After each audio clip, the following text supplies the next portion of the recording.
miss you, Garcelle.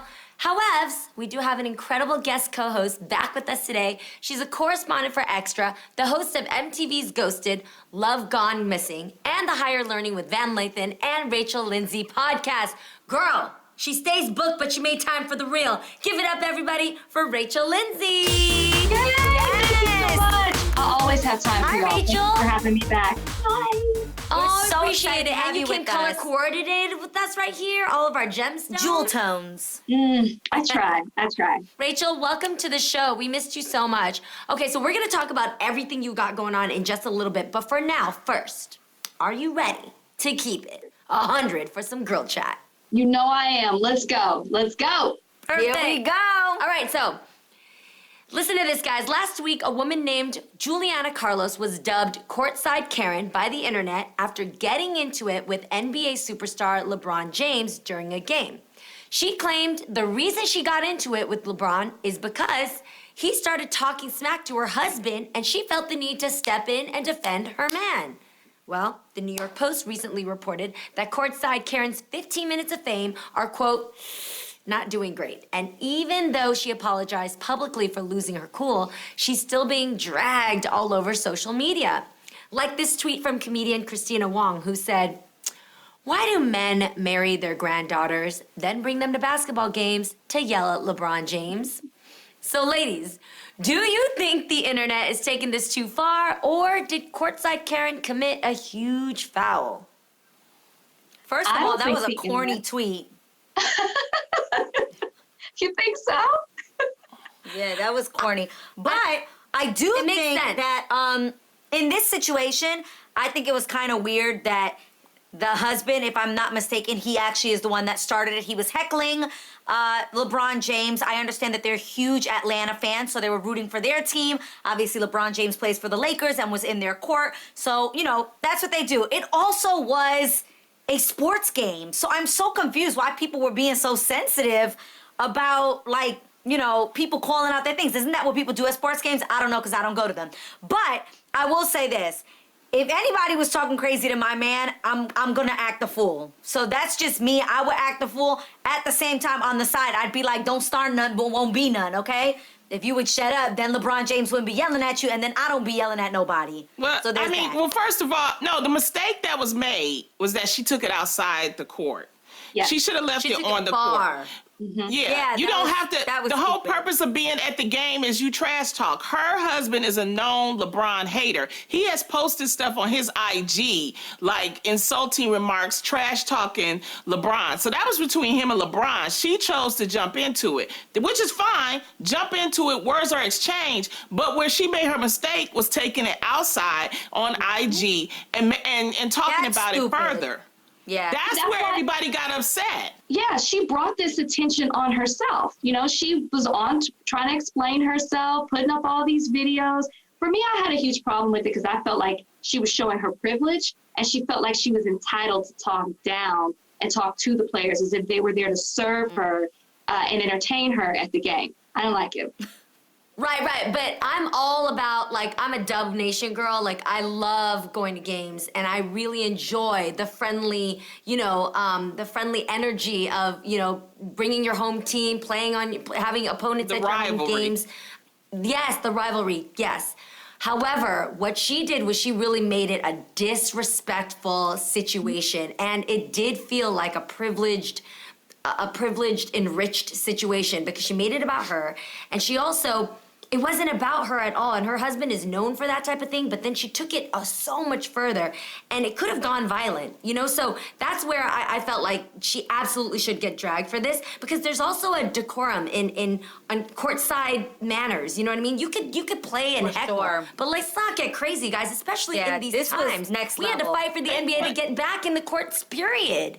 You know what I mean? But I have to commend But LeBron in James general- because LeBron James turned around and he, when he was asked about it, he said, first of Graceful. all, he felt like they should not have been ejected. He said he think that they were drinking too much. He's used to this, y'all. This is nothing. Like I said, if she hadn't have went on Instagram trying to be whatever she's trying to be, this wouldn't have happened. But I like the response that even he had, because once he saw the Instagram comments, he said, "Oh, Courtside Karen, she mad." Like he tweeted that out, which, but that just shows you the type of class that LeBron has. I'm just glad Savannah James wasn't there, because if Savannah James would have been in there, now we might have had a fight, because Savannah don't play that.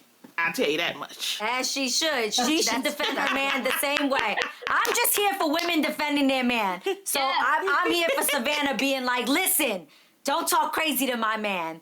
Well, you guys, Yahoo's Pop Sugar recently decided to pop some truth when it comes to what you should do if a friend commits a racial microaggression against you. That's a great word, microaggression. For example, if they say something like, "Can I touch your hair?" or, "Oh, you're so articulate," a lot of times your friend may not think they're saying anything wrong, but you feel it, and oftentimes you can't believe that they just said it. Have any of you guys, number one, experienced this? Let's talk about that. But some of the advice they gave is to make sure that your friend takes accountability for what they said and how it made you feel, and making sure that they apologize instead of becoming defensive.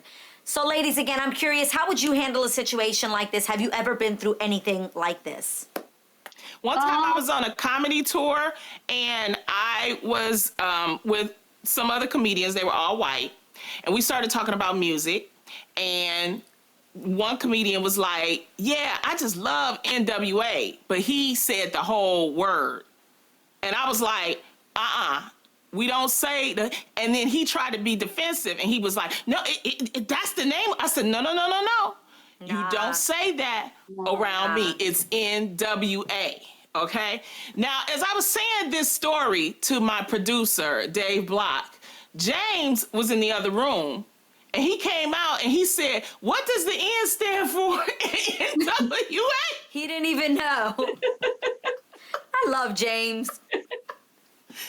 He didn't even know. He didn't even know. He said, "I always call it NWA." I said, "You don't know what NWA stand for?" Good for James. And then when I told him, he said, "I don't like that word." Good for him. But anyway, the whole point of the matter is, yes, some people will try you. If you try me, I'm going to tell you, no, this is not how we say. This is not what you say. Don't try to be slick about it. I don't go for that. I went to private school my whole life. It was a majority white school. So I dealt with a lot of it. Like, "Oh, you're pretty for a Black girl. Can I touch your hair? You're so articulate. You speak so well." So I feel like I've been seasoned by it because it's happened a lot. But my thing is, it depends how you come at me with it. If you publicly say a racial microaggression to me, then I'm going to publicly come at you. If you offend me and embarrass me publicly, then I feel like I shouldn't have to spare your feelings. So I'm going to correct you in a public way, the same way that you came at me. But that, I'm a little confrontational, so that might just be me. Oh. I appreciate it. Sometimes you have to be. I hear you, Rachel. Sometimes the comments are they're really innocent, right? But then you also, especially if they're in your circle of friends, you don't want them to continue on and say that somewhere where now they're friends with you and they act like it seems like they don't know how to act when they have other minority friends and they go out there and they say something that could be really offensive to somebody. One of my friends asked me how many of my family members own nail salons. And I was like, wow. Maybe 10 years ago, I wouldn't have thought anything of it, but now I think about it for other people. And I think about Asian people who don't have any association with nail salons, and for that assumption to be placed in them. So I really told her, I said, "Why would you ask me that question? Because I'm Asian?" And she goes, "Because all I see are Asians in nail salons. So I feel like y'all just got a gang of them." And I was like, okay, but that's an assumption about my people. And it could seem really, it could actually seem really racist. And for some, it could really offend people. So I'm going to tell you not to ask that question because you're making an assumption. By the way, a lot of people own different business, beauty parlors and things like that. So that's not true. Just in your bubble of what you've seen doesn't apply to everybody. So we had to have that talk, but it made me realize that for my close friends, I do have to let them know because I don't want her going somewhere else. And then they know that she's friends with Jeannie. And why didn't Jeannie say something to people like this? And I would want to know myself, I know for sure I've complimented somebody Black with their hair. And today, that comment could come off really bad. It could come off really just it could come off as insensitive. And so well, that's why we give lists. We give lists. And that's why you give lists. Like, and that's why Lonnie will tell me. Don't ask if I'm wearing a wig. Don't ask if this is my real hair. It ain't none of your damn thing. The question that you say, is it your business? No. Stop. Exactly. Don't say it. This is my thing. I think the key is that when you have people in your family or in your life or that you're friends with, when they say these comments and then you go to correct them, pay attention to the reaction. Pay attention to if they genuinely are like, damn, yo, like that's offensive. What's the right thing to do? I would never want to come across that way. Or if they're defensive and they want to stand by what they did, pay attention to that. Because that tells you where their heart and their mind really is. And I believe in checking people, and you check them once, and either they are open to being checked and wanting to change and wanting to understand and wanting to understand that they will never understand and being okay with that. That's the key to this. I want someone that not just says, wow, I want to understand, but I also want to understand that I will never understand the Black experience, that I will never understand an Asian American experience, that I will never understand, and that's okay. I will give you one time. One time. But then the second time, now you're doing it on purpose, and then I got to cut you. Yeah, I'm fine. Maybe. There you go. Like you, so- Rachel. Maybe.